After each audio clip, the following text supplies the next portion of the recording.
Ok, merci. Écoutez, moi je suis au Blessing FC depuis l'année dernière, au mois d'octobre, en tant que directeur technique.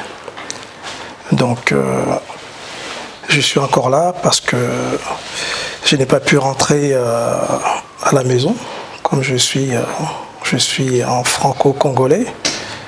Donc je suis encore à Kolwezi. Je suis en train de préparer la reprise en Ligue 1, parce que comme vous savez, nous venons de monter en Ligue 1. Écoutez, nous sommes préparés, nous avons fait 2 groupes de travail. Il y a un groupe qui se trouve à Lubumbashi et un autre ici à Kolwezi même. Étant donné que nous n'avions pas l'autorisation de pouvoir s'entraîner en groupe, donc on a mis en place un travail par petits groupes, si vous permettez l'expression, pour pouvoir, avant d'attaquer la nouvelle saison, la préparation, avoir au moins une pré-saison sur le plan physique pour récupérer tous les temps perdus. Écoutez, je suis très bien. D'abord, je voudrais vous dire que je me sens bien à Kolwezi parce que c'est une belle ville que je ne connaissais pas avant, que j'ai découvert il y a seulement quelques mois. Je suis bien, je manque de rien. Vous savez, Blessing, c'est une équipe organisée. On ne peut pas prétendre jouer la Ligue 1 et se réveiller un beau matin comme ça, se mettre à chercher des joueurs. Nous étions préparés, évidemment avec l'accord du comité.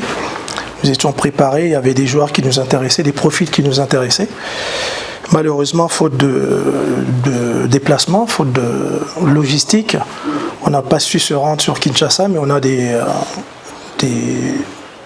entraîneurs relais, des amis, qui ont pu suivre ces joueurs-là et mettre en place un travail de recrutement, mettre un recrutement national sur la ville-province de Kinshasa. Oui. Donc nous avions déjà certains profils des joueurs qui nous intéressaient et naturellement ces joueurs-là viendront nous rejoindre prochainement.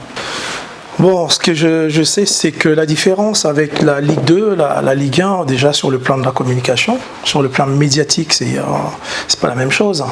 Sur le plan de la pression, c'est pas la même chose, parce qu'il y a des grandes équipes qui ont pas mal de vécu. Il y a certaines grandes équipes qui jouent la compétition africaine, mais nous avons des bons joueurs qui ont besoin de travailler un peu plus pour prétendre donner une bonne image, pour prétendre donner un meilleur, on va dire, rendement, parce que la Ligue 1 c'est autre chose, c'est un autre monde, mais on a des joueurs qui sont capables de fournir des efforts pour pouvoir se maintenir. Un joueur que vous appréciez au niveau de la Ligue 1 en tant qu'entraîneur? Bon, tout le monde connaît Mouleka sur le plan offensif, parce que c'est un joyau, c'est un attaquant qui a un bel avenir devant lui. Il y en a d'autres, c'est juste un exemple, parce que bon, c'est les attaquants qui sont toujours les mieux ciblés, on va dire. Mais c'est les joueurs qui m'impressionnent le plus. Écoutez, je vais vous surprendre, Flo, c'est mon cousin. Bon. C'est mon grand frère, c'est vraiment la famille. Donc c'est mon cousin. Isaac, qui est au DCMP, c'est un ami, on se connaît depuis la région parisienne aussi.